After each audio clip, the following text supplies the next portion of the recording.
So hello everyone, thank you for joining us this afternoon. My name's Marika and I'm from the Alumni office here at King's.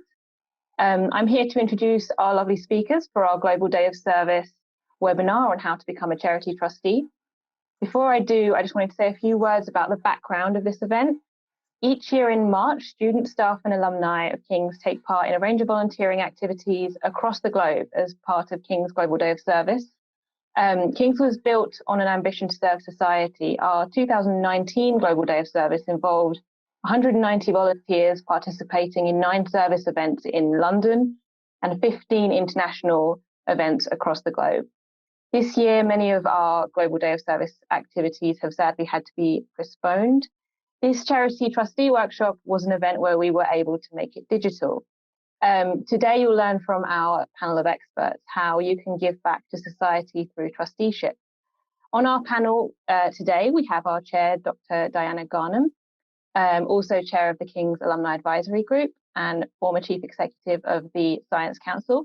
She has a wealth of experience in leadership positions and has been involved in a range of voluntary organisations over the past 30 years, including serving as a charity trustee for Centres About Science, the Benevolent Society of Blues, and the International Spinal Research Trust. Penny Wilson is CEO of the charity Getting On Board. She has worked as Director of Partnerships for the Brilliant Club and is also CEO of disability charity Styleability. Penny has been a trustee of many charities and is currently serving as a trustee of the National Migraine Centre. Our third speaker, Anne-Marie Piper, unfortunately is not able to join us today due to illness. Diana will be sharing the topic that she was going to cover. A bit about the format of today's event and how to ask questions. So you'll hear from each of our panelists on different aspects of trusteeship, and then they will have some time to answer your questions after each presentation. You can type your questions to the panelists throughout the webinar using the Q&A button on the panel at the bottom of your screen. Panelists may also ask you to participate in the broader discussion with the whole group. You can do this using the chat button on your panel at the bottom of the screen. All the slides, links and resources shared during the talk will all be sent to you by email after the webinar, so don't worry about taking notes. The webinar will also be recorded, so you can rewatch and share it from the Alumni YouTube channel afterwards. I will now hand over to Diana, who's going to introduce to us what it means to be a charity trustee. Good afternoon, everybody, and welcome all those King's alumni who've signed up for this. My King's connection is I read war studies many, many years ago now, and after that I worked for a time in the peace movement, following which I did what my father then described as getting a proper job. But many years later, I'm chairing the Alumni Advisory Group, but I'm also president of the King's College Alumni Association.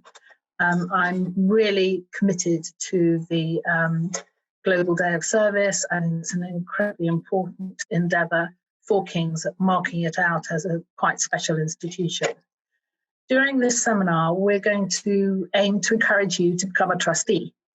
And it would be very interesting as I'm going through and as Penny goes through, if you tell us whether you are already a trustee. It'd be interesting to know how many people listening have some experience.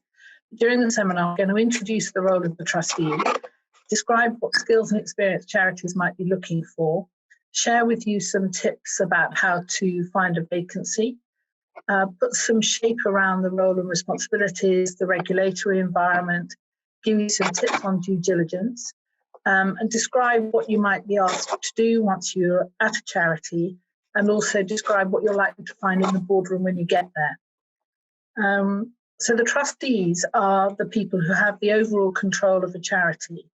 They're responsible for making sure the charity does what it was set up to do.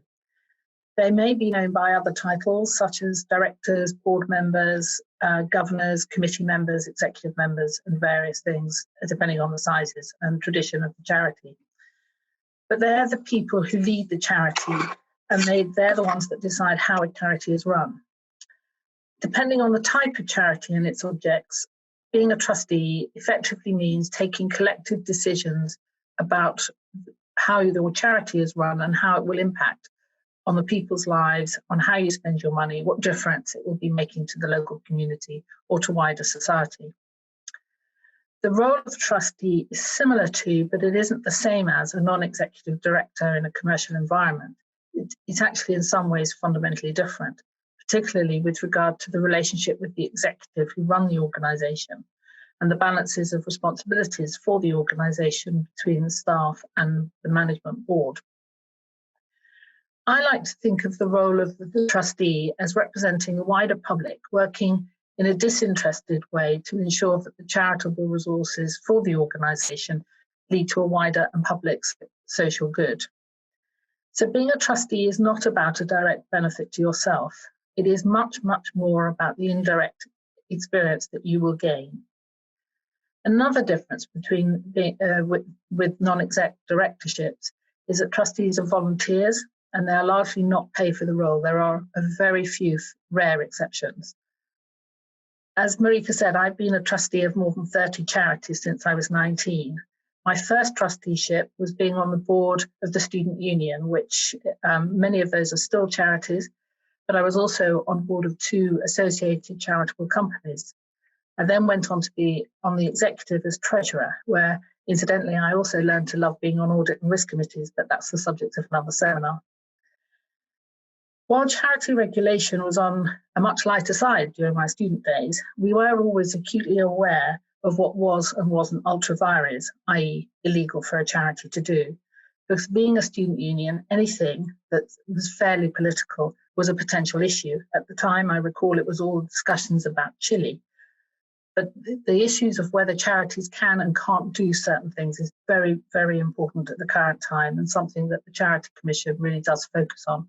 We'll cover that later in Anne-Marie's presentation. But what I do remember about my first trusteeship is that it was interesting, it was diverting from my studies, it was energising and very, very rewarding because I felt I was making a real difference to my community. And importantly, the skills I gained have been almost as significant as my career as the war studies I studied. I'm now going to hand over to Penny for her presentation. Afternoon, everybody. I'm just going to share my slides with you.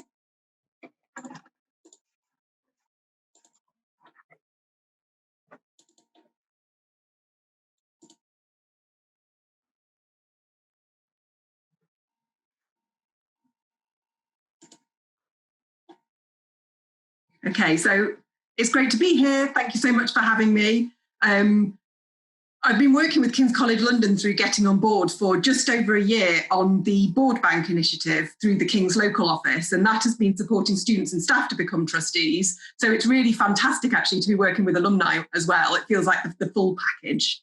So I've got about 15 minutes. I'm going to be talking about how to work out what you're actually looking for, how to work out what you've got to offer to a charity board, and that's probably the most common question that we get, have I got anything to offer? I'm going to talk about how to find a trustee vacancy, and I'm going to talk about how to apply. Please be prepared to talk to me through the comments box. I'm going to ask you a couple of questions. So what are you looking for and what have you got to offer? So I find like this is a little bit like dating, really. We're trying to find a good match. We're trying to find a good match between what you're looking for and what you've got to offer a charity and what a particular charity needs. So we're looking to stick the two halves together. That means that somebody who might be a fantastically well-suited trustee for one charity perhaps is less useful elsewhere.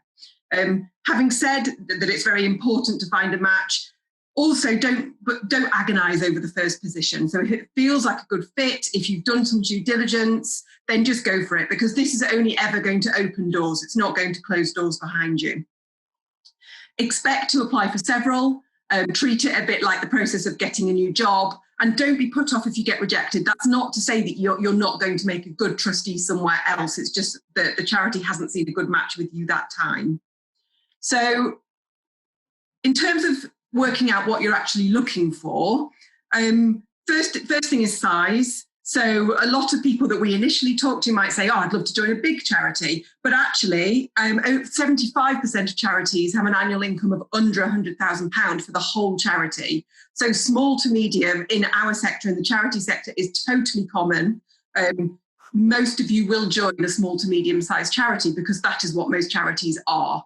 If you haven't been a charity before, you're certainly not going to expect to step onto the board of a large charity. You need to cut your teeth somewhere else first.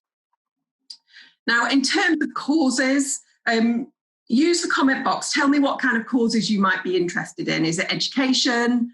Is it animals? Is it heritage? Are you not sure?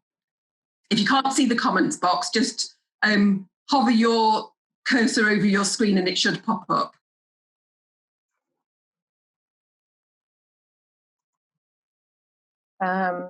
Can you see the responses, Penny? Yeah. No, I can't. I can. They're from all over. Okay, so tell me some of them, Diana and Marika. Animal welfare, environment, education and HE, arts, sports, oncological patients, mental health. Very, very wide. Brilliant. Low income. Yeah. Thank you. And there's, that's great. And I would expect that some of you don't really know, you've got lots of interest. Others of you are very specific, like that oncological research one. And actually, you're probably going to approach this quite differently, depending on whether you are already quite specific about what you're looking for versus you're not quite sure, you want to see what's out there. If you're really specific, for example, if you were looking for an animal charity in Colchester, you're not going to go and look at the advertised vacancies because there's probably 2 charities that fulfill that criteria. The chance of them advertising for trustees right now is probably quite slim. So I'll show you what to do depending on whether you're not really sure what you're looking for or you're pretty sure what you're looking for. So the other things you might think about is the stage of charity. So if a charity is brand new, that's likely to be quite a different trustee experience from if they're stable. Charities can be fairly stable regardless of size, so stable doesn't mean bigger necessarily.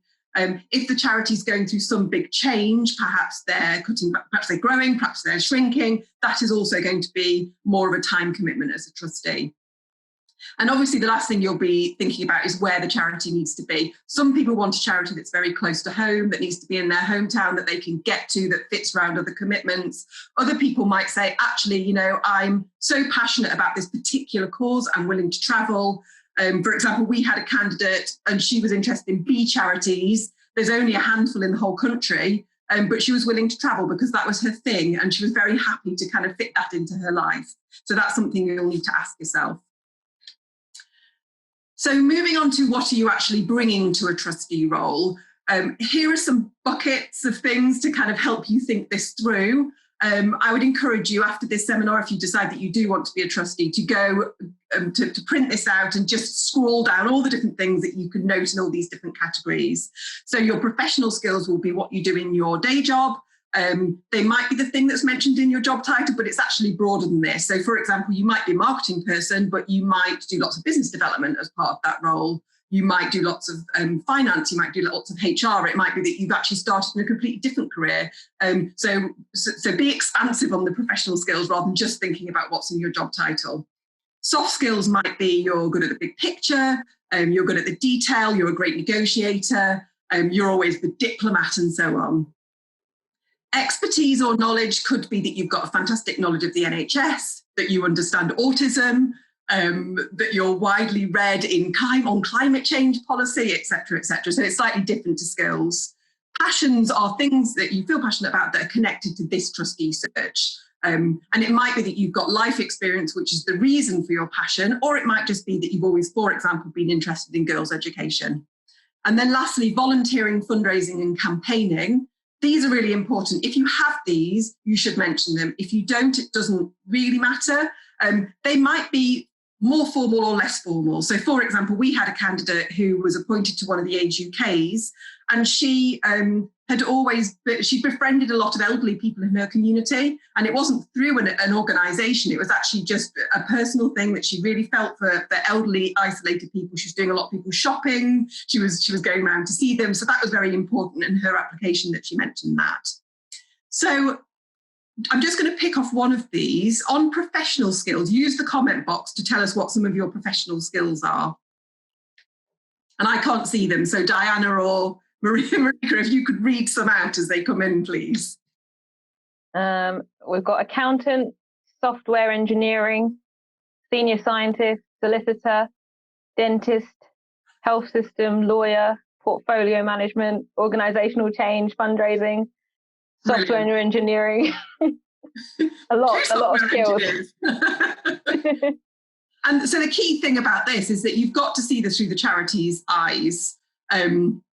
So these are some of the most common challenges that charities face. This is absolutely not definitive. And of course, every charity is completely different. But the key thing about applying for a trustee role is that you see it through the charity's eyes. How are your skills going to be of use to that charity? So try, after you've written down all the things you've got to bring, make sure that there's no jargon, that charities are actually going to understand, well, how is that useful to me? So moving on to how to actually find a trustee vacancy, there's really three main ways. So you might already know the charity, you might volunteer there, you might be a member, for example, of your local wildlife reserve. You might have a friend who works there, and you might just be aware of their work. I'm not really going to talk about this one today. There are also trustee vacancy listing sites, and I'm going to give you a list of links of those. And then you can approach charities completely directly. And the reason why you would approach charities directly is that it's estimated that only 10% of vacancies are ever advertised. There's lots of reasons for this, which we don't have time to go into today, but only a small proportion are advertised. And when you do look at them, you'll see that they're quite skewed. So they're quite skewed towards London charities, which is great if you're in London, not great if you're in Cardiff or Cambridge. And they're also skewed towards larger charities and towards chair and treasurer positions. In terms of advertised vacancies, as I said before, expect to apply for several, ask lots of questions at every stage in the process. And when you look at the adverts, you'll see that they've often got a list of skills. So it might say we're looking for a new trustee with youth work and fundraising and marketing experience. And if you see a list like that, the word "and" is often used when they mean "or." So don't be put off by the fact that you might have one of those, but not three of those.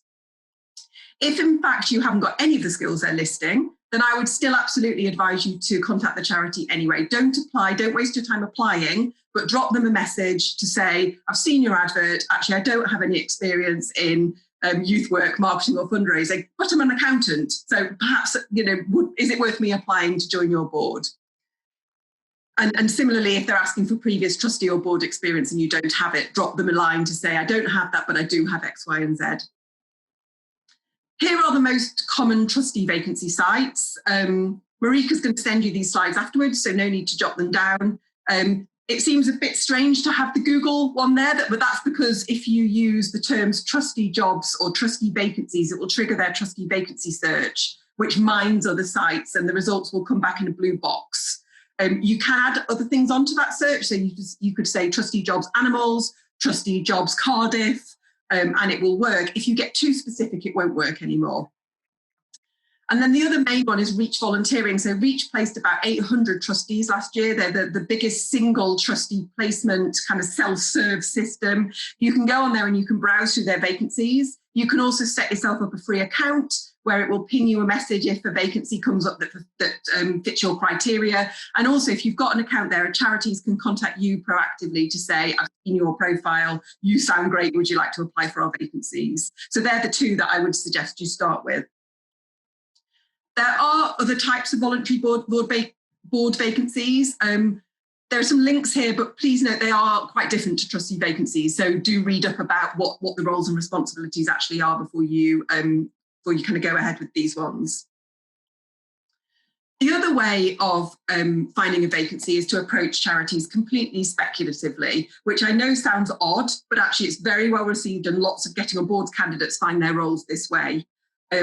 You can do some Googling. If you're already quite specific about what you're looking for, just do some Googling, Cat Charity Colchester, Maths Charity, whatever it happens to be. You can also use the Charity Commission's Register of Charities, which has 168,000 registered charities on it. The advanced search function is really good. You can filter by location, by cause, by size, by who they help, by how they help them. That's particularly good if you are quite specific about what you think you're looking for. Now, at this stage, I would say you're producing a long list of advertised vacancies and charities you might approach speculatively. You then do your due diligence, which Diana's going to go through when she goes through Anne-Marie's slides. So you're going to check that the charity meets your criteria and that it's well run. Assuming you've done that, in terms of how you actually apply, it's usually CV and cover letter. There's an interview, which can be more or less formal. You would be invited often to observe the board if they really are pretty sure they're likely to want to appoint you. You'd be appointed, and then you need to make absolute sure that you're given an induction. Trustee inductions are generally not great.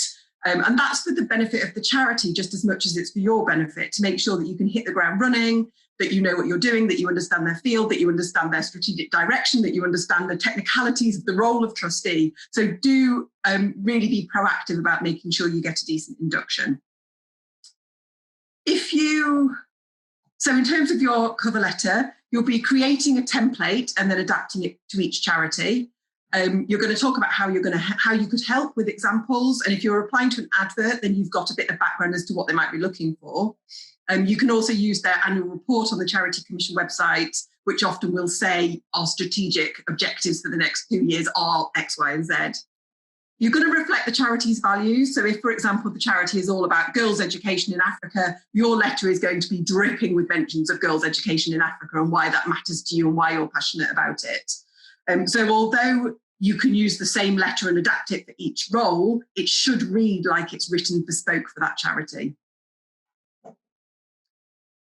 In terms of approaching charities speculatively, this is the kind of message you might send them.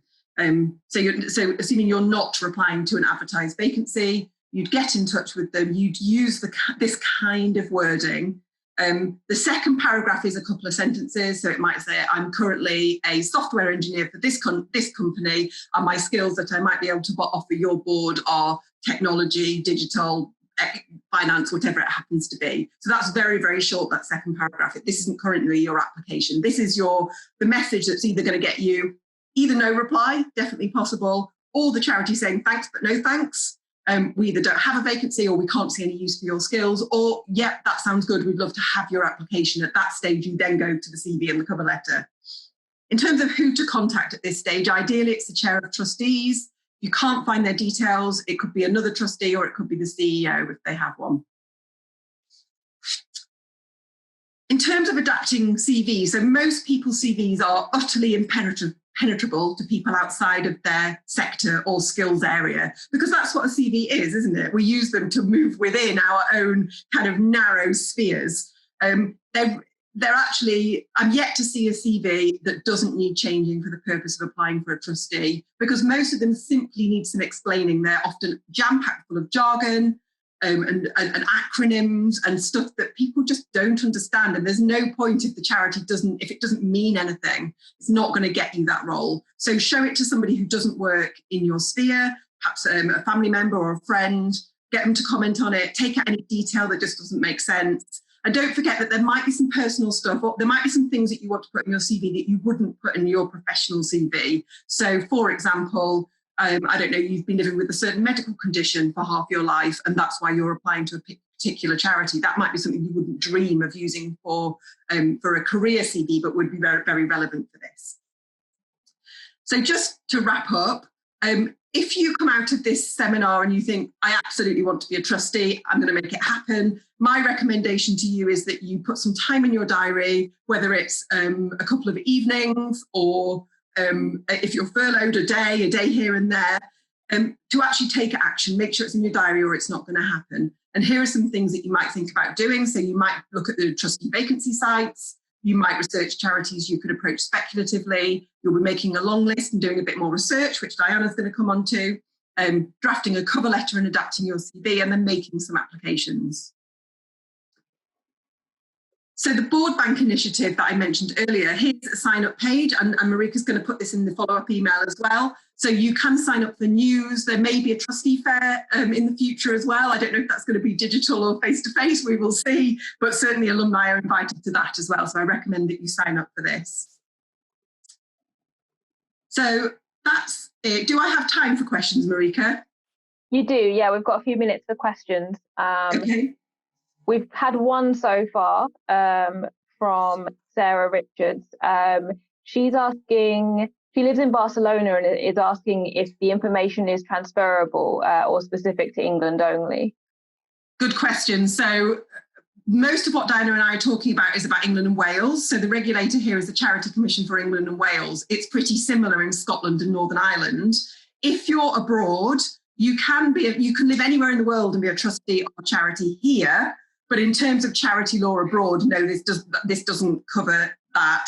And I'm sure Diana probably knows a lot more about international charity law than I do. I know nothing about that. And I understand it's very, very different country to country. So if you were looking at becoming a trustee or a board member of a charity internationally, you would need to find that out in your country. Is that fair, Diana? Yeah, I'll cover that a little bit, because most of the points are about governance rather than the specifics. Yes. Yeah. Yes. And of course, yeah, good governance is the same in most places. Yeah. Thank you. So we've got another question. How much commitment would you say is required for a small charity? I guess that's referring to time commitment. Yeah, so it is a little bit how long is a piece of string. And the most important thing is for you to work out how much time have you actually got, how much time do you want to put into this, and also how hands-on do you want to be? Because in a smaller charity, I think the statistic is that 80% of trustees have nobody else to help them in their role, no staff and no other volunteers. And that means that in those cases, they are doing the doing. And of course, how much the doing is depends on the charity. Some people really want to be hands-on, particularly if people are earlier on in their career or if they're retired. The kind of earlier on in the career, people might say, actually, I'd love to get some experience, for example, of filling in some grant application forms or doing some marketing or whatever it happens to be. So they're happy to be hands-on. The research says that the time commitment varies between 5 hours a week and 30 hours a year. So there are two research studies which didn't at all agree on what the time commitment is. And I think the reason for that is because if people are also volunteering for the charity, it's arguably two roles in parallel. It's the governance trustee role and the operational role. And depending on how the research question was asked, in one of those studies, I suspect that it was clumped together, and in the other, it was separated out. And kind of in relation to that, someone asked, how long do trustees last? Is there a time frame? And if they're indefinite, how do you leave a trustee position if you want to? I'll cover that. Okay, so that'll be covered later. Someone asked, is any idea if there's still a group of young trustees? There used to be one on LinkedIn. Yeah. So actually now the Young Trustees group on LinkedIn has been taken over by the Young Trustees movement. If you are, I think it's 30 and under, it's brilliant. It's well worth signing up to. They've got a really good website. They're sending out vacancies. There's lots of tips on there. So yeah, it's called the Young Trustees movement, and the Young Trustee Network has been subsumed into that. Great, thank you. Another question, how do you gauge a good induction? Asking specifically because you mentioned that they're often not as good as you'd like them to be. What to keep in mind during the induction? Diana, are you covering that, or shall I answer that? You can answer that. I will cover it a bit. But... Yeah, so you'll want to understand the charity itself better. So you'll want to make sure that you understand their services, that you visit their services. If they have staff, that you go and meet their staff.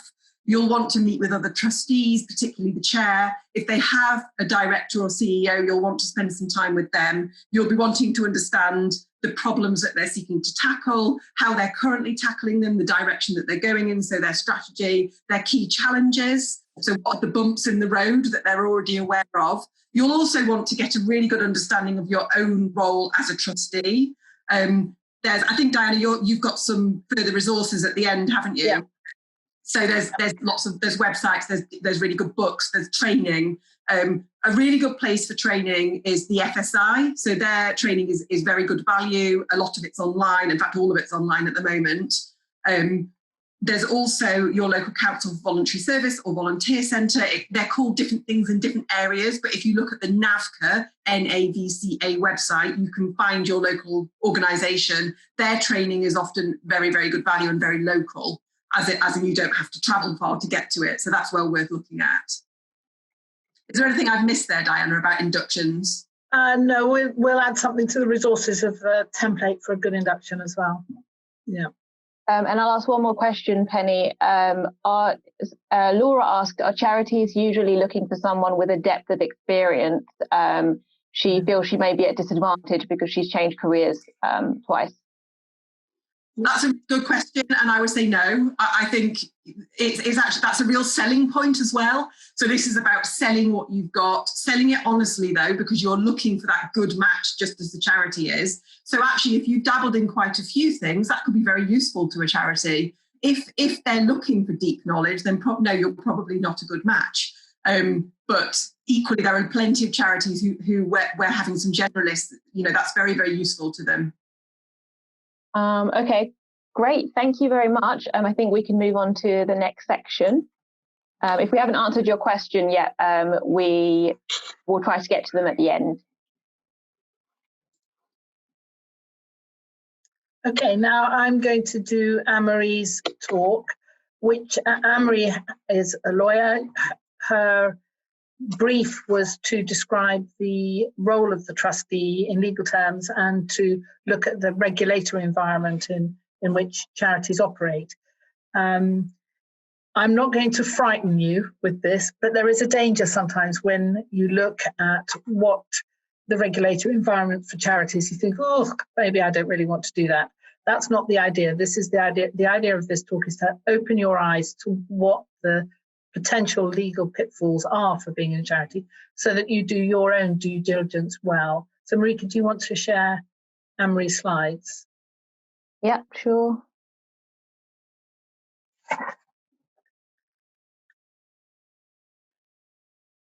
We'll go straight to the second one. Oh. There we go. Right. Penny mentioned that there are 168,000 charities. And most of those, in the next slide, don't show the next slide yet, but they are a huge variety. Some of them go back 400 years, some of them are very new. They cover absolutely every aspect of UK life and society. They are all have in common that they're set up to benefit the wider community. So they're not set up to benefit individuals, but to benefit a wider group of people within society. And there is, when you set up a charity, there is what's known as the public benefit test. So the cause of the charity has to provide a benefit to the public. And in return for that, there are tax benefits and other benefits for fundraising, but it has to be for public benefit. So that's the thing to really remember. Charities are regulated in the UK, in England and Wales by the Charity Commission, by the regulator in Scotland and a separate one in Northern Ireland, but it is the same base legislation that is across all three. There are some slight differences in the way charities report and some slight differences in how they're monitored, but in reality, it's really pretty consistent. And of course, a very large number of charities operate UK-wide or at least across two nations. But Anne-Marie's recommendation is that before you agree to take on the post of the trustee, you should do what she says is kick the tires. So that is, you need to do a bit of research on what you're joining. So next slide, please, Marika. So this is the shape of the charity sector. And you can see that actually there are less than 2,500 charities in the UK with an income of over 5 million. So the vast majority of them are really very small. If you go to the other end, you've got 65,000 charities at less than 10K. And it's actually, I mean, they're unlikely to have any paid staff. So those are the ones that you're most likely to find trustees or management board members who are actually also rolling their sleeves up to deliver the services or the activities for the charities. And to put some example on that, my mother, for example, has a charity which rescues German Shepherd dogs. There are half a dozen trustees and they all do home visits and ferry dogs around and rescue them and drop in and feed them, as well as actually running the charity. And that's true, that sort of involvement is true across all of these small charities. Once you get over 50,000 or so, you might start to see part-time staff or a staff member. But and the charities grow. So you know, if you are going for the very small charities, there are unlikely to be staff. In terms of income, there are relatively few charities having half, over half the income of the total sector. So you've got 2,500 charities with 56 billion of the 77 total income for charities. This is only talking about registered charities. Of course, there are other types of not-for-profit and voluntary organisations which also have sort of boards of management or boards of trustees. And those could be social enterprises, they could be community interest companies of different kinds, housing associations. So there's a wide range out there that wouldn't be regulated by the Charity Commission. Higher education, for example, are charities, but they're exempt charities, so they're not regulated by the Charity Commission. The same base law around public benefit applies. Next slide. So what does the Charity Commission do? On a very tight budget, the Charity Commission currently keeps a register of charities, and Penny referred to their website, which is actually quite interactive and is always improving. And each charity has to load its annual reports up there. And I think for most charities, you'll be able to access 2 or 3 years of annual reports, and certainly 2 or 3 years of past data. It will list, for example, all their current trustees. And if you click on any of the individual trustees, it'll tell you what other charities those trustees are also associated with. So it starts to give you how things, a picture of how things are connected. So it regulates the registered charities. Its powers are quite wide, and every so often they publish a sort of understanding of what they're focusing on. Those are also worth looking at. They publish the reports and summary of reports of investigations that they have been undertaking. I think Anne-Marie might have actually described quite a lot of them. One of the ones that she was going to raise was definitely the issue of Kids Company, where many of you will remember the failure of the company, and it is possible for trustees to actually be disqualified as a result of poor management or the failure of a charity. And it's really because of that case that we are urging you to do your proper due diligence. So there are investigations, and the investigations can be on the charity, how it operates, individual trustees, or it can investigate the management. The investigations are done in a variety of ways. Sometimes they have a sort of halfway house where a charity gets a letter from the Charity Commission that raises a number of regulatory concerns, and the trustees would be expected to note that and would be given a time in which to respond. Then it can be escalated. Once again, like most regulation in the UK, it's comply or explain. So there are, the Charity Commission gives quite a lot of advice on the difference between a must and a should. It gives quite a lot of advice on what it considers to be good practice, which, you can find, put a case for doing things in a slightly different way. It's probably better to have somebody like Anne-Marie on your side when you do that. They do issue official warnings, and I think those are made public, and they have the same effect as a court order. I'm not quite sure whether you can go to prison, though, for these. Next slide. Some links here to the Charity Commission itself, but also to note that a lot of charities are also registered companies.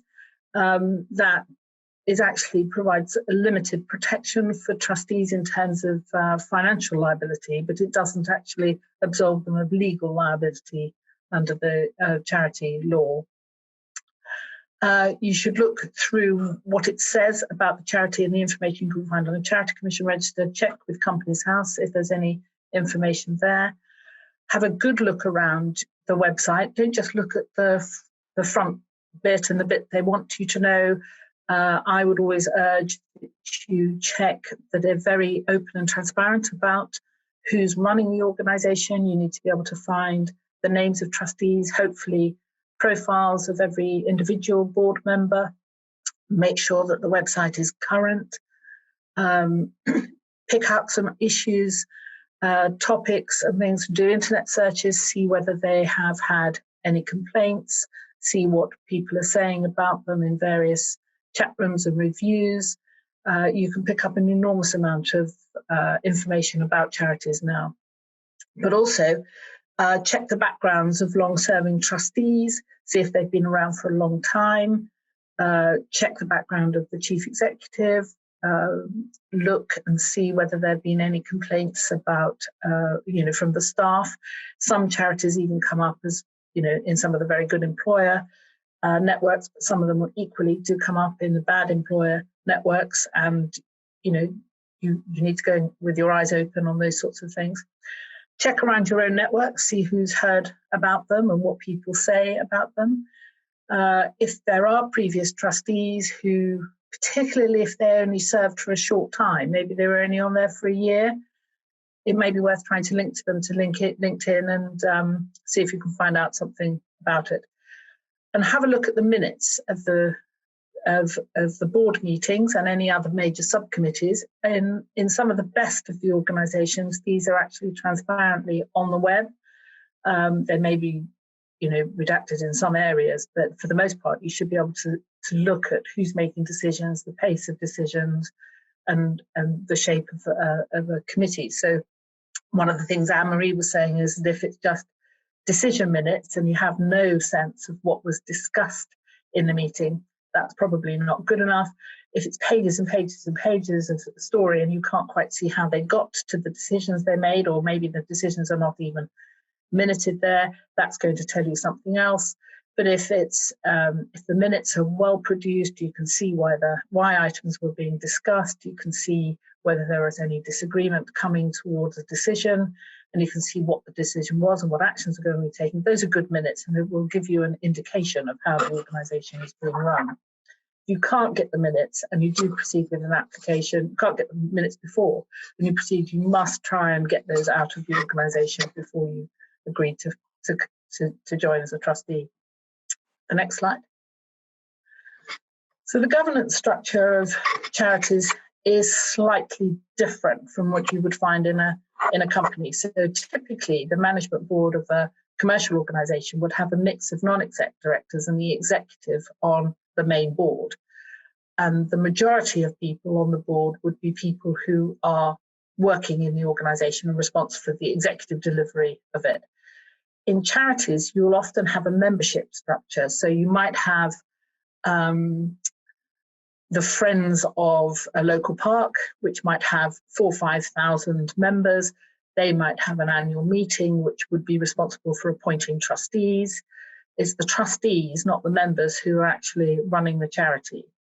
The trustees will then, they may or may not, depending on their governing document, have a number of delegating committees. So typical subcommittees are things like audit and risk and finance, nominations, perhaps you might have fundraising committees, you might have special committees around policy areas. If it's a research organisation, you might have a grants committee. And there will also be some delegated authority to staff members, particularly through it's going to be mostly through the CEO, but there may also be a company secretary who will have delegated responsibilities.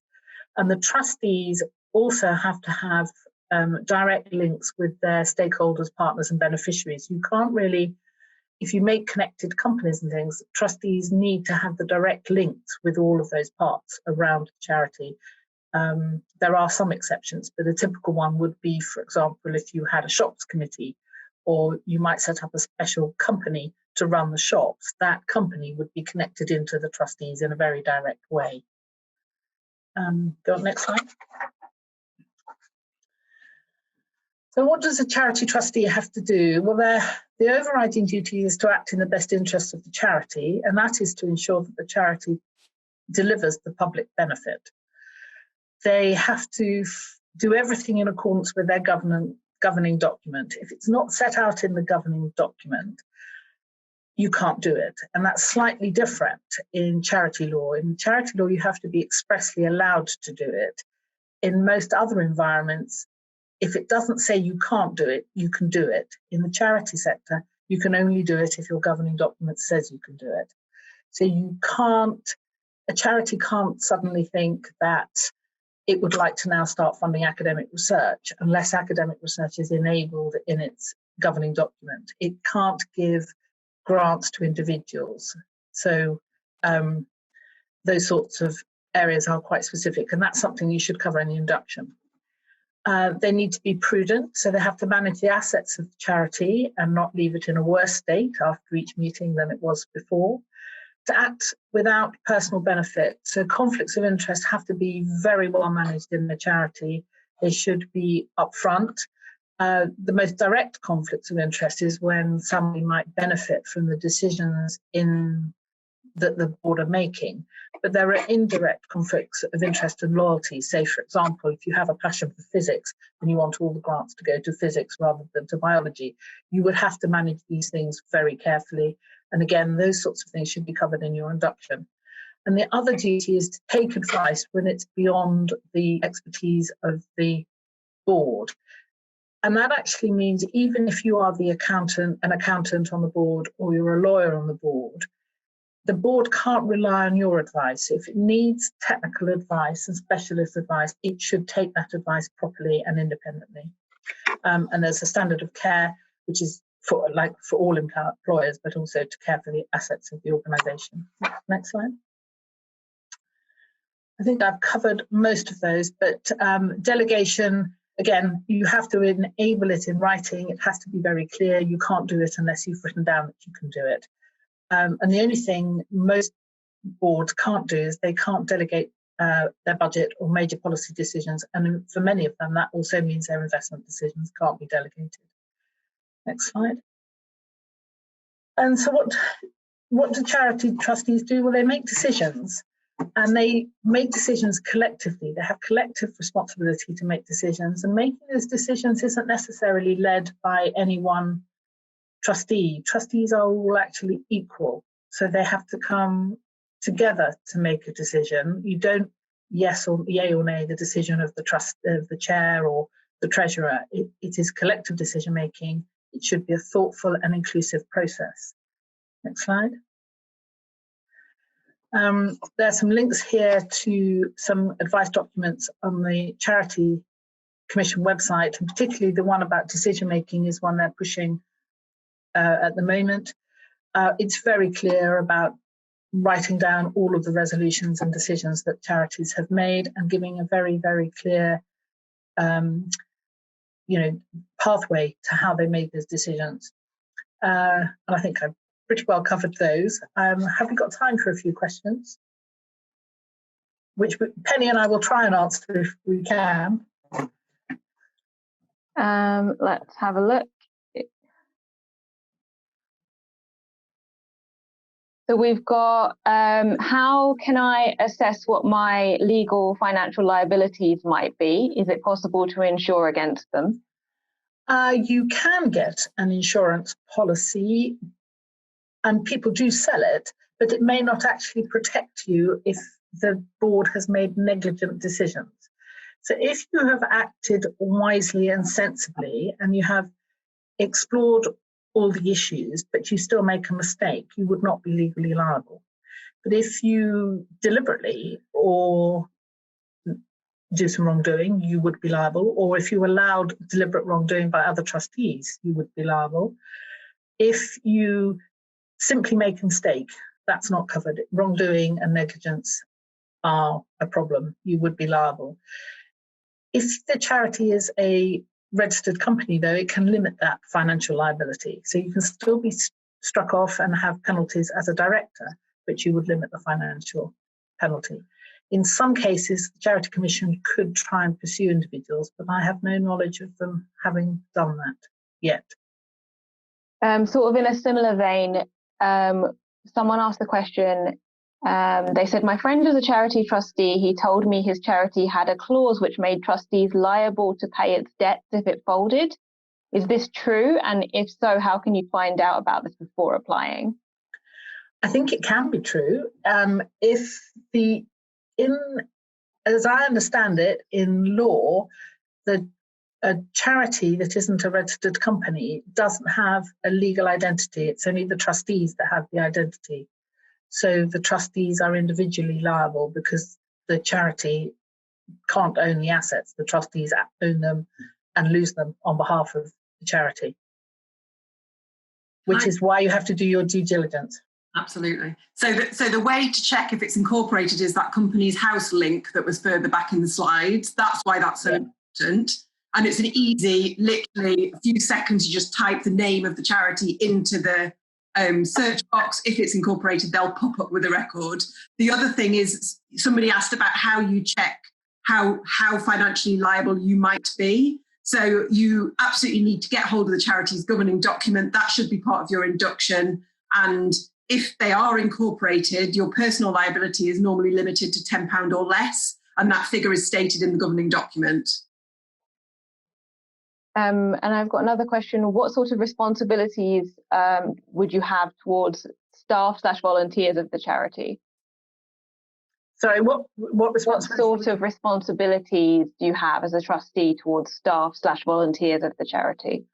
All the same responsibilities as any employer, or for managing volunteers. So yes, you have a duty of care to your staff. You have all employment responsibilities if you are employing staff, and the duties for looking after volunteers and safeguarding volunteers or beneficiaries are all really quite codified. But yes, you are responsible for ensuring that they are well cared for. Great, thank you very much. I think that's all. Oh, we've got one more. Does the chair of the trustees have any increased liability than the rest of the board? No, in general, unless if the board has allowed a chair to act inappropriately and effectively go off and run the organisation by themselves, they would share liability for that wrongdoing to some extent. All trustees are equal, though, and that's the important thing to remember. I will come to it later. So the chair has a different role and a really important leadership role, but doesn't technically have any more legal liability than any other trustee. Great, thank you. Yeah, that's all we've got for this specific section. We can move on to the next one whenever you're ready, Diana. Okay, I'm going to share my slides now. So now we've frightened you about being a trustee, I'm going to try and set out some shape of what it's like to be, what it's going to be when you get there.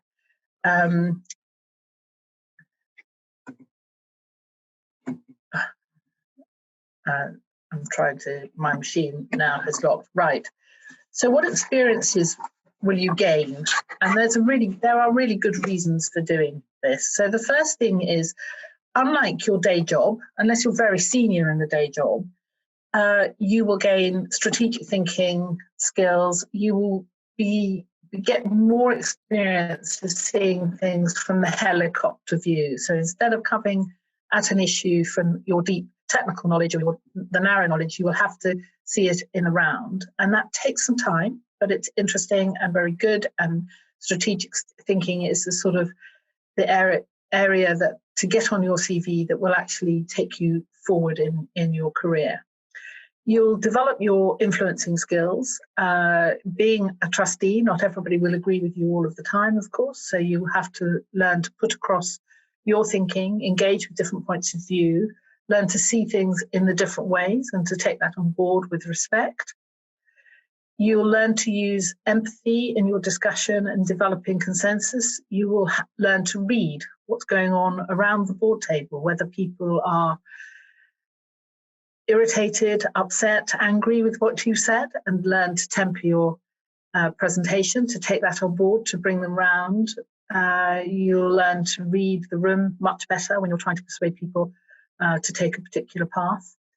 Being on a board is all about leadership and not organisational management. Of course, boards do have to review how organisations are managed, but they're not actually managing those organisations. So again, they're looking at it in terms of what are the most important things to be focusing on, are the most important things being managed well, what is the staff and executive leadership like, but the board is leading those, not replacing them. You will expand your networks because you are doing something that's different to your day job. You will meet completely different types of people, hopefully. And those networks will become incredibly valuable as you move around charities during your lifetime, but also if you want to explore other areas of work and to do different things with your life, those networks will be very, very valuable indeed. You should gain a good deal of confidence, particularly in holding your own in a room and in debate, but you may be asked to represent the organisation from time to time and speak for it and being able to speak with passion, which is not something we often use when we're at work. That's quite a good skill to introduce. You will also gain experience of a sector beyond your day job, which is how you will get the breadth onto your CV. And I think you gain from doing something you'll be proud of. It's something else to talk about work. It's something you can actually say you're doing, not because you have to, but because you really want to. But what will you do when you're on the board? And one of the things we haven't covered is the possibility of, before you become a trustee, is perhaps joining a board subcommittee as an external member. So a lot of charity audit and risk committees, HR, finance and nominations committees often have specialists from those areas on there as externals on the subcommittees. So that might be one way of gaining experience before you go onto a trustee board. And certainly all the audit committees I've ever chaired, we've brought on individuals to give them an early chance of getting some board experience. But if you go on the board, you will usually be asked to sit on at least one subcommittee, depending on the size of the board. Those are likely to be audit and risk, nominations, HR, finance, possibly investments, grants, fundraising, depending on the type of organisation it is. If you've got a specialist area that fits with one of those, you might be asked to join the committee, but equally they might want you as a different sort of perspective on one of the committees you are less familiar with. So, for example, if you're not in finance, joining an audit committee or a nominations committee can be quite interesting. So you should open up to the possibilities of those sorts of things. And it's a good way of gaining experience that you wouldn't have get necessarily from your day job. You might be asked to input or lead on new projects because they may be recruiting new trustees, particularly for areas and issues that they're facing. As Penny said, that they may be, relocating, they may be developing new centres, they may be just trying to modernise and adjust to social media. I should think an awful lot of them will be trying to recover from a pandemic shortly, so they will want those skills. But they may ask you to help on specialist working groups or on project planning, using that particular skill in addition to the work you might do on a board. I always say to people is between 10 and 20 days a year, and that's really for the board role. As Penny said, if you're volunteering to do other things for the organisation that are not about being the trustee, about the trustee role itself, then there may be other time, but between 10 and 20 days. And that would include attendance at board meetings and the committees that you're on, preparation and reading for those meetings. And really, the papers should come to you a week before at least. You should be able to read through the covering papers and dive into all of the support documentation if you feel you need to. And I would normally allow about half a day at least to prepare for a board meeting. If it's a meeting I'm chairing, I would normally set up between 4 and 6 hours preparation for that meeting if you're chairing it.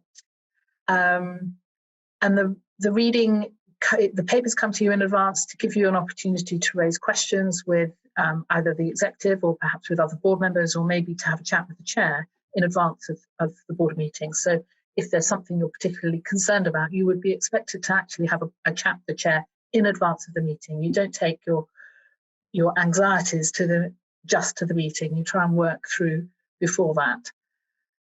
You may be asked to take part in occasional ambassadorial events or representational events, perhaps if they're trying to reach out to people from the sector you are familiar with, or perhaps you're particularly good at public speaking, or you have a particular experience that's a good connection, they may ask you to do those sorts of things. You would be expected to participate from time to time in a board away day or strategy review. In addition, this is normally done separately from a board meeting. You may be required to network with staff, possibly do some staff mentoring, particularly if it's a medium-sized organisation where they really are trying to build a very strong relationship between the board and a variety of staff. And if you have a particular skill, that can sometimes be very helpful. And for example, I will have a once a month telephone chat with a staff member in one of the organisations where I'm a trustee, because he's in a job that's similar to the one that I used to do, and I act as a bit of a sounding board. It doesn't take up a lot of time, but it's actually enriching for me because I get to understand how he's thinking. Induction and training sessions. Induction, you should have an induction, but actually induction doesn't really finish with one meeting, and you should have regular training sessions and update sessions for trustees. So for example, if you're working in an environment where safeguarding is important, there's always updating on safeguarding that can be done. And every so often they might set up working groups or round table exchanges with stakeholders that just get to feel for what's going on in the specific issue, and you'd probably be invited to do those. Now, being on a board is all about governance. Being a trustee is not about being a cheerleader for the charity. It's about governing the charity, and that's an important thing to remember. You don't become a trustee just because you want to support a charity. Now, Julia Unwin has developed the 5 S's of what a board role is, and I want to use these to stress the difference between support, the role of the board, and actually managing the organisation. So you're there to support the executive team, stretch them and challenge them so that they're doing the best they can, to scrutinise decisions and to scrutinise the efficiency of the organisation, to offer stewardship for the resources of the organisation, including its reputation, and to lead it through strategy.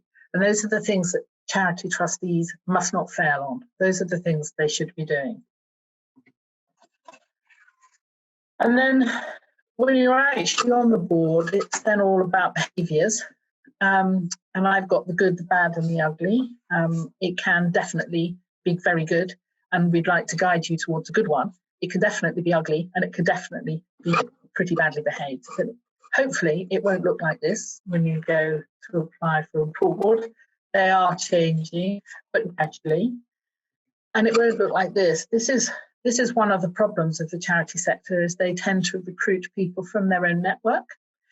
And it's really important that we encourage more and more people to chip in and not a tap on the shoulder sort of approach into being a board, because groupthink has been one of the things that's very damaging for all organisations, not just charities.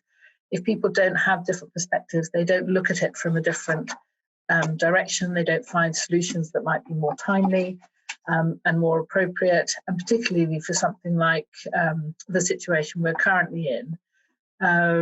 It's very important to try and look at, dealing with the issues in lots of different ways and having different perspectives and engaging with the different priorities. So different perspectives on a board effectively make a good board.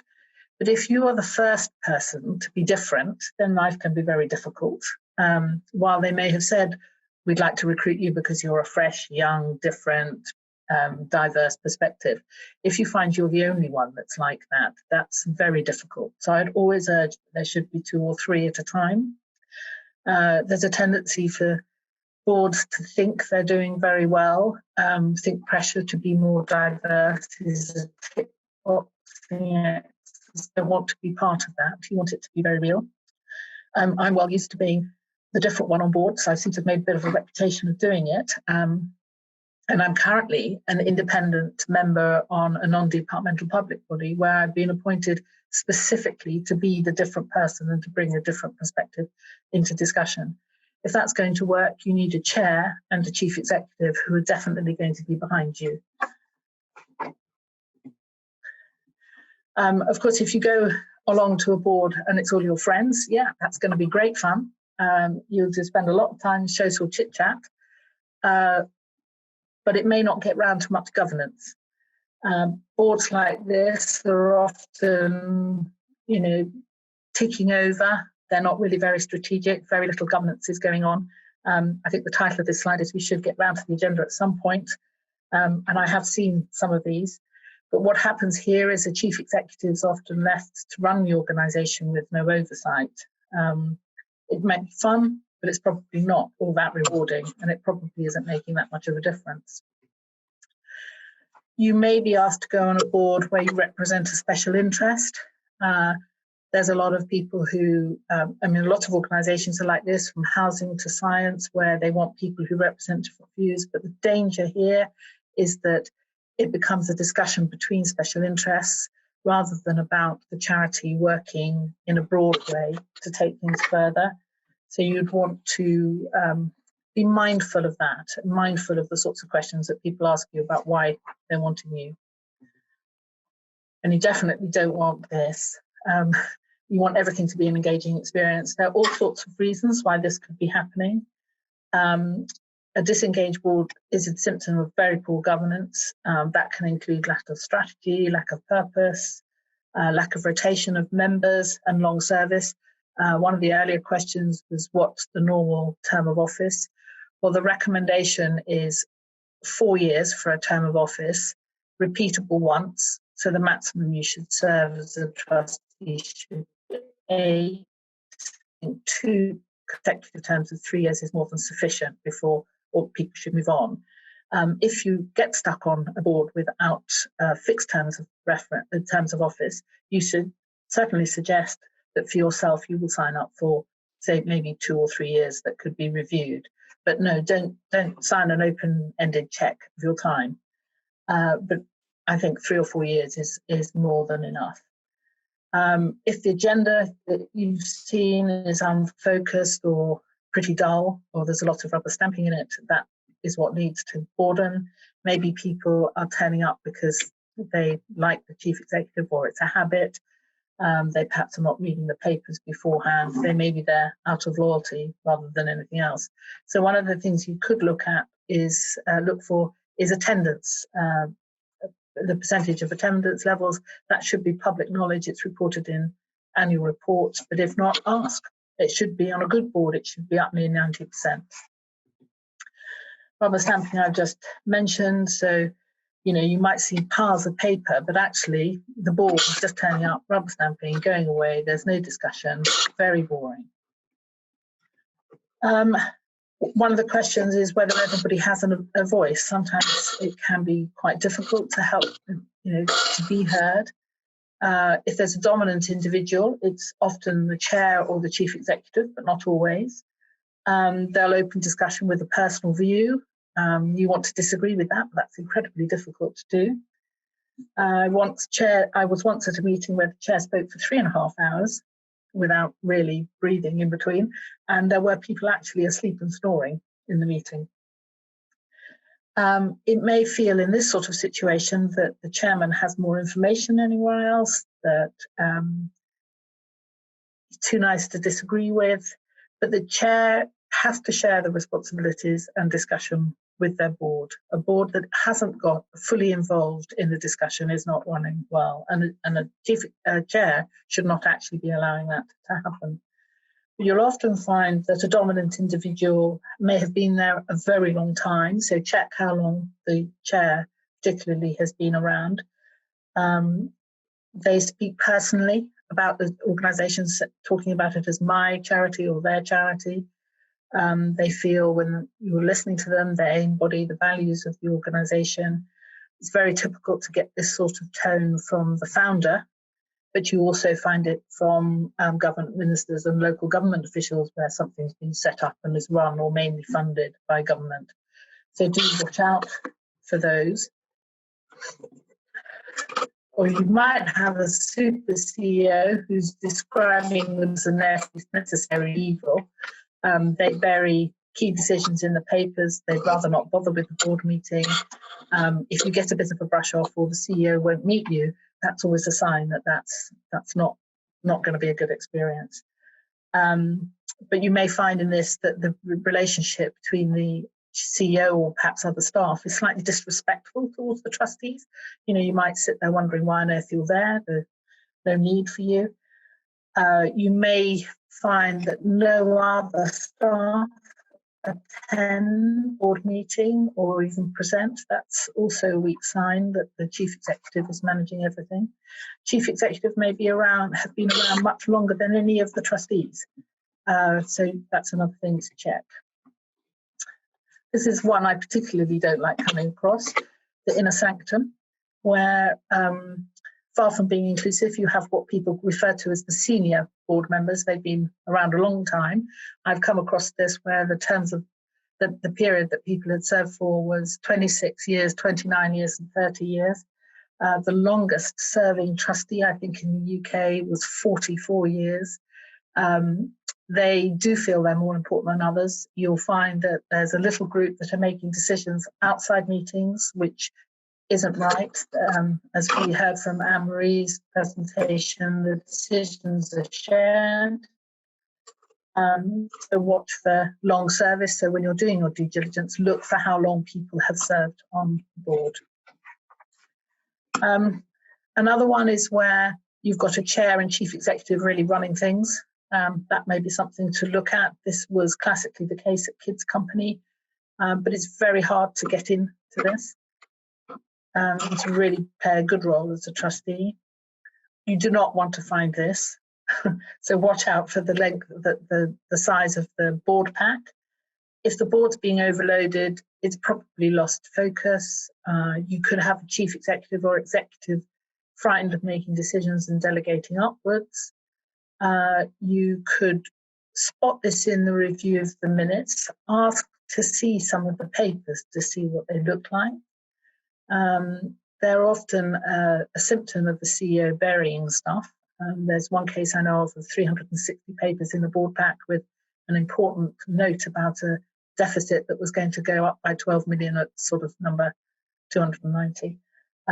There's no Julia Unwin's 5 S's going on these sorts of overloaded boards.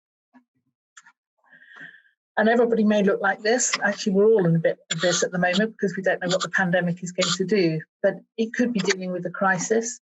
Now, you may, once you find this out, you may actually want to volunteer to help the organisation rather than be a trustee and think about being a trustee later.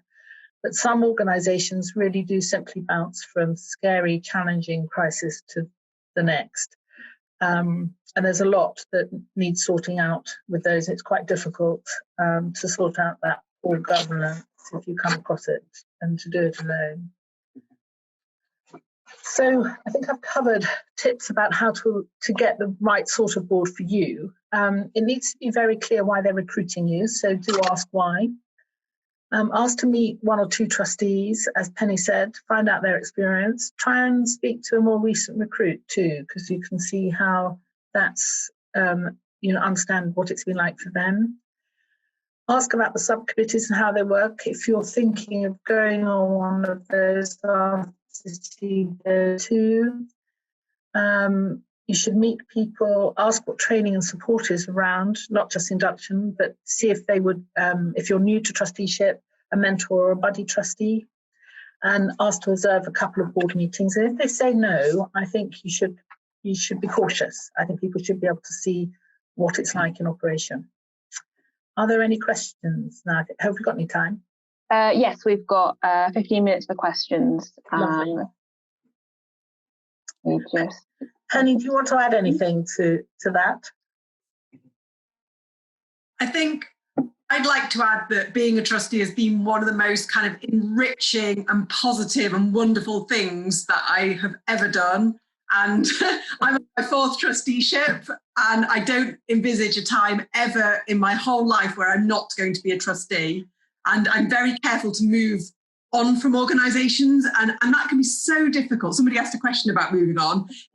Moving on can be feel kind of quite traumatic, actually. I mean, I left recently a board that I'd been on for about 8 years because I knew that was too long. And it was a charity that their work is just so brilliant, and I feel very emotionally connected to it. We've done great things. So I guess I want to put in a really positive note about how you need to go in prepared, but actually, on the whole, being a trustee is a very, very positive experience. I've also been on a board that I've left because it wasn't positive, and I realised pretty quickly what was going on. I tried to change it, I couldn't change it, so I left. But that was 1 out of 4. The other 3 have been completely wonderful.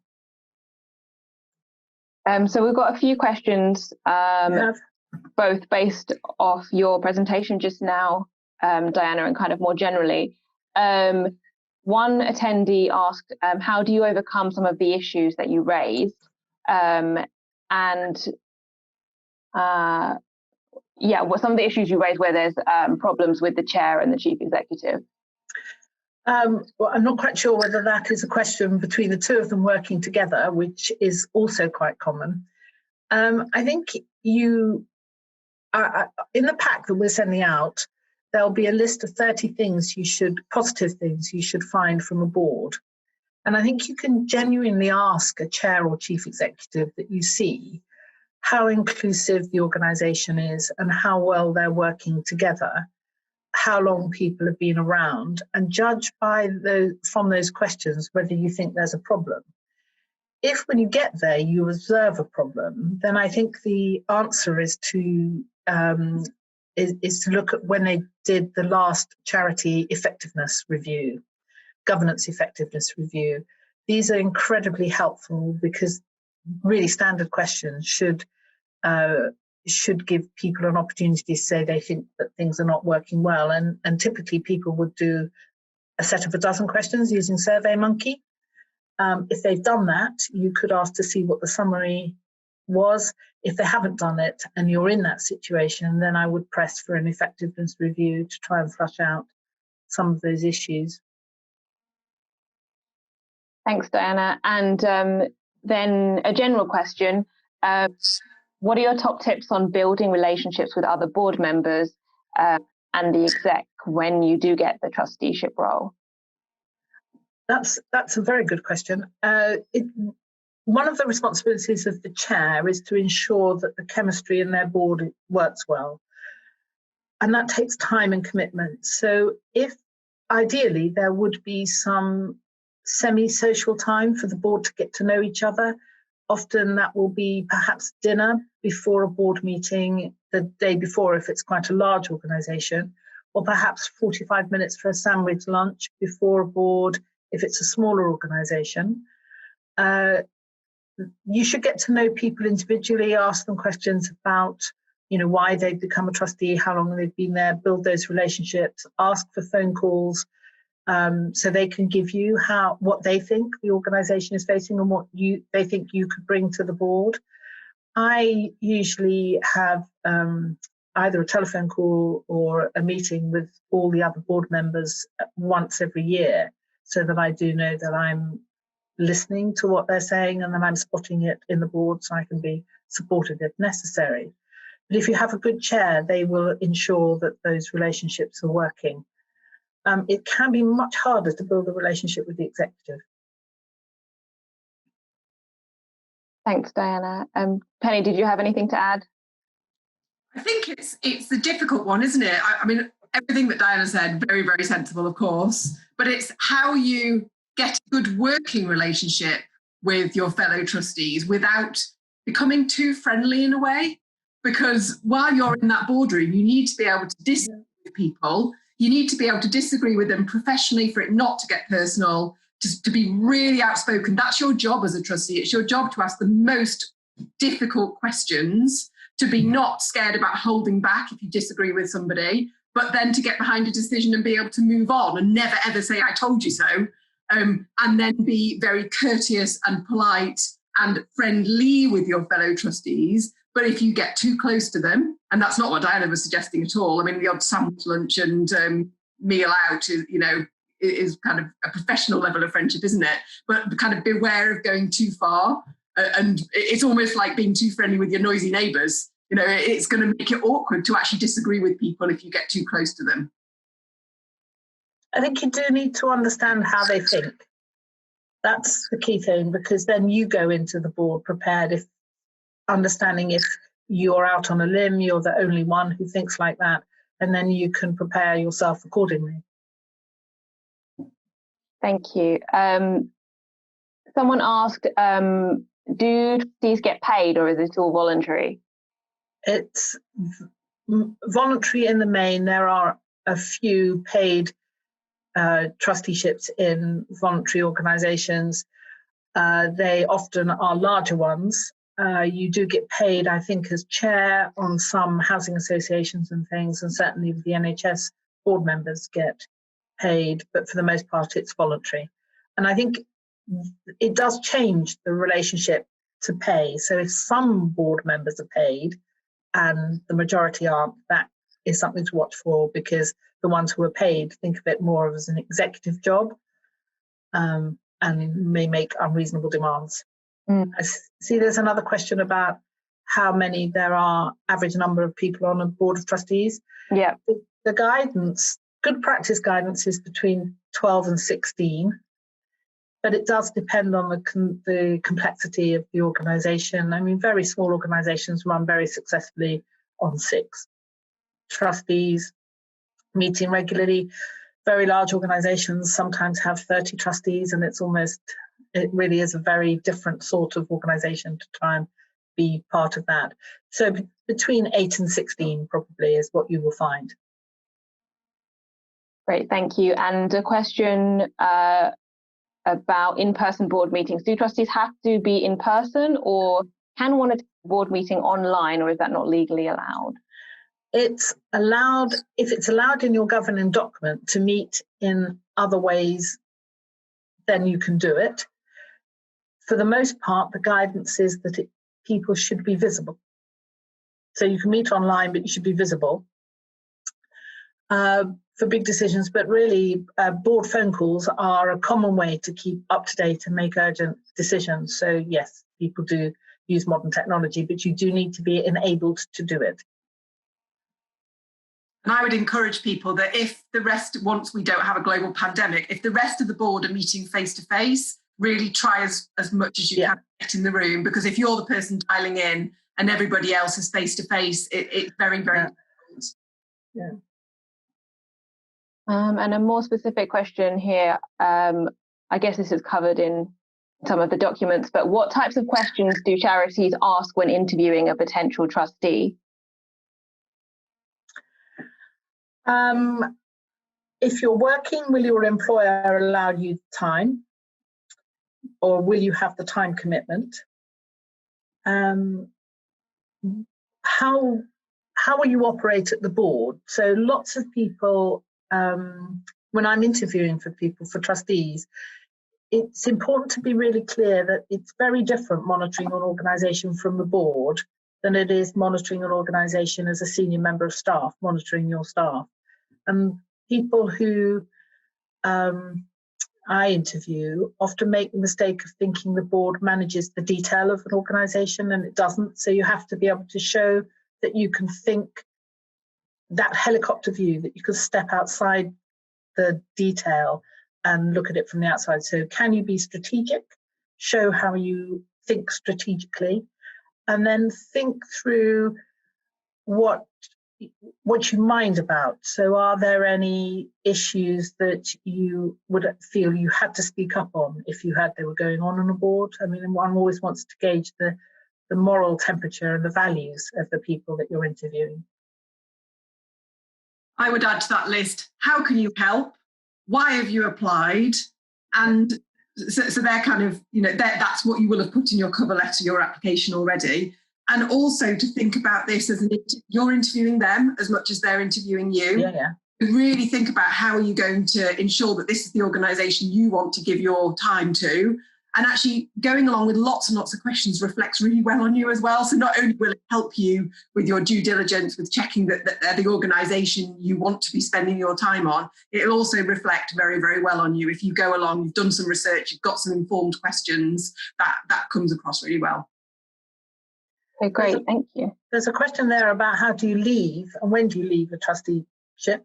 Well, obviously at the end of your term, but if you want to leave earlier, you could leave for lots of reasons. I mean, I've resigned when I felt that something inappropriate was going on, or whether I felt I'd been shut out of decisions and discussion. I don't want to be a trustee where I just turn up and rubber stamp things. I want to be involved. So if I'm not involved, I would leave. And Penny, I don't know whether you want, I mean, if you're not happy doing it, you have to enjoy it. Yeah. At the end of a trustee meeting, you've got to walk away feeling you made a worthwhile contribution. And I like to come away feeling energized, not drained.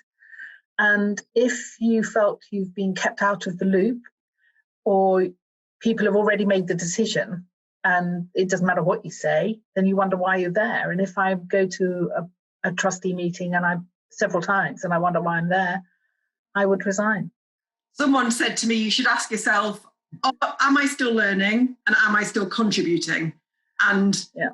I think that's really wonderful, actually, because it's a two-way street. And if you don't feel that you may have started out thinking that you were very helpful to the charity, you might have, 2, 3, 4 years of that. But actually things change, external factors change, what the board needs, what a charity need changes. So if you feel that actually, I'm not sure I'm actually bringing anything anymore, that's a good time to leave. If you're not finding it rewarding anymore, that's a good time to leave as well. Great, thank you. And a question here about, can people work in their own time as trustees, or should they be available at particular days and times?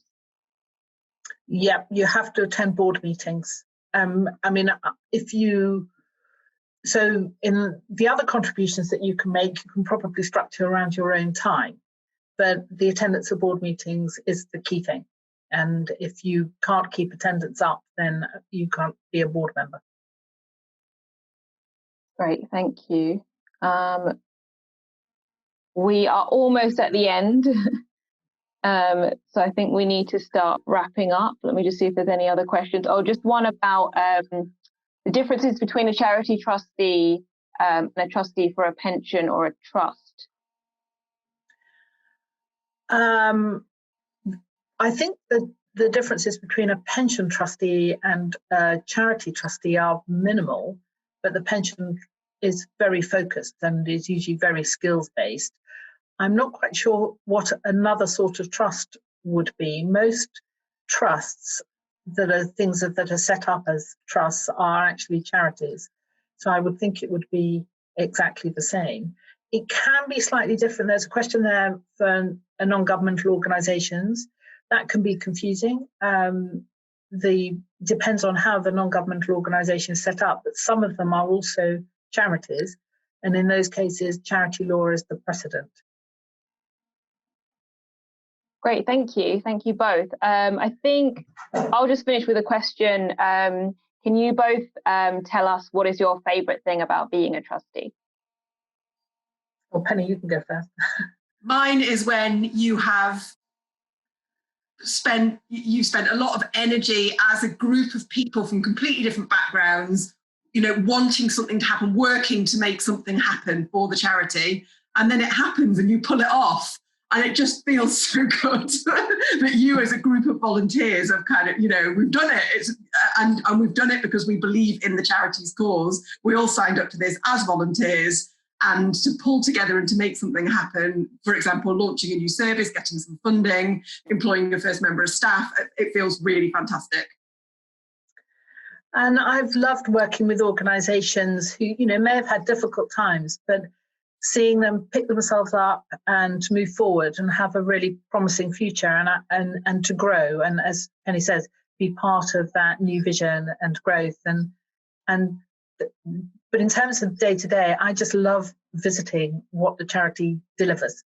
That's what gives me a buzz. If I'm a trustee of something that's actually helping people and I can see the services are making a difference to people's lives, then you feel really good about getting it on good footing and running well. Great, thank you very much both. I'll just wrap up now. Thank you everyone for joining us this afternoon for this webinar. I hope you've all been inspired to start looking for your first trustee appointment. If you are trying to figure out next steps, do check out King's Board Bank. As Penny mentioned earlier, we'll send you a link with more information about that. King's has developed this program in response to local charities who told us that they struggle to recruit trustees. So there's a lot of opportunity there for you to get involved with some great organisations. They run regular trustee recruitment fairs, as well as other events and resources. Serving society is obviously now as important as ever. King's has today launched #continuing to serve. This is a new university-wide approach to bringing together, strengthening and celebrating the many ways that King's people are making a difference. The initiative aims to make it easy for student, staff and alumni to continue volunteering and serving society, from offering your specialist knowledge, supporting people in need in your local community, to virtual student alumni mentoring.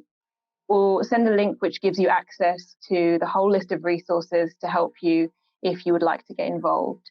Of course, if you're already doing something or know someone who is, to make a difference during the pandemic, please let us know. We want to celebrate these efforts and help spread the word. So email us or post on social media and use #continuing to serve. As I mentioned before, you'll all receive the resources our panelists kindly shared with us during the webinar. You will also find a recording of this webinar and any past webinars on our KCL Alumni YouTube channel. Once again, a huge thank you to our panelists for joining us today and sharing their expertise. And a big thank you to you all for tuning in.